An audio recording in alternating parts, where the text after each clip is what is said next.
Bilirəm ki, şəhid anaları bir çoxları məni sevmir. Amma bu dəfə hər birinizə qurban olun. Amma məcbur deyil də siz məni sevəsiniz, amma siz mənim əzizlərimsiniz.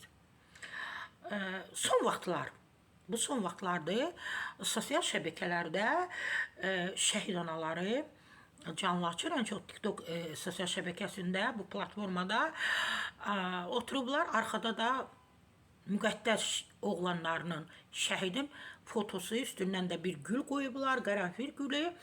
Ana bir musiqi səsləndirir, amma durmadan da pul istəyir. Bir səhifə var, tənha ana. Yaşlı da qadındır. Sonra ona yazırlar, pensiya almırsan, deyir, almıram. Deyir ki, durumum çox aşağıdır.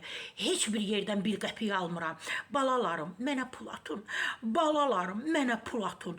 Balalarım, mənə pul atın.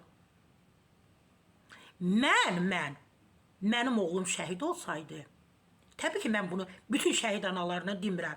Mənim oğlum şəhid olsaydı, mən acından ölərdim. Acından ölərdim. Amma belə etməzdim.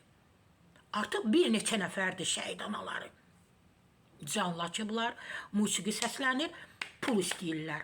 Hədiyə, balam hədiyyat, oğlum hədiyyat, qızım hədiyyat, hədiyyat, tənha anaya, tənha anayam. Başına da qara örpək örtüb. Ondan sonra ged başına bir qırmızı yaylıq ört, gəl otur burada. Lazım deyil, əgər pul yığırsansa, lazım deyil o qara örpəyi örtmək. Birinci, yaşlı qadınsan, 70-dən çox yaşın var.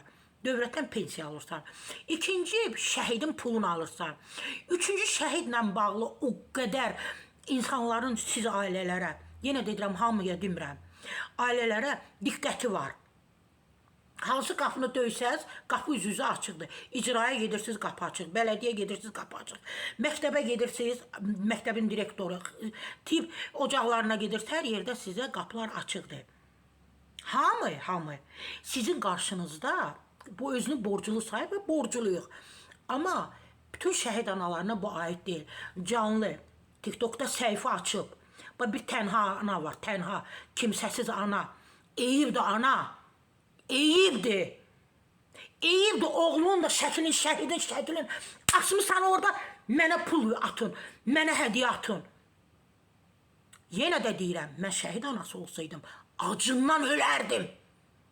Qan qusardım. Amma mən oturub canlı platformada pul yığmazdım. Dövlətin sizə kifayət qədər, kifayətdən də çox diqqəti var. Deyin ki, yoxdur. Dövlət siz üçün neynəməlidir? Bəs sən utanmırsan, ana oturub orada pul yığırsan? Təbii ki, bu bütün şəhid analarına deyil, özünüz də şəhid anaları görürsünüz ki, artıq bir neçə ana var ki, oturub bu işlə məşğuldur.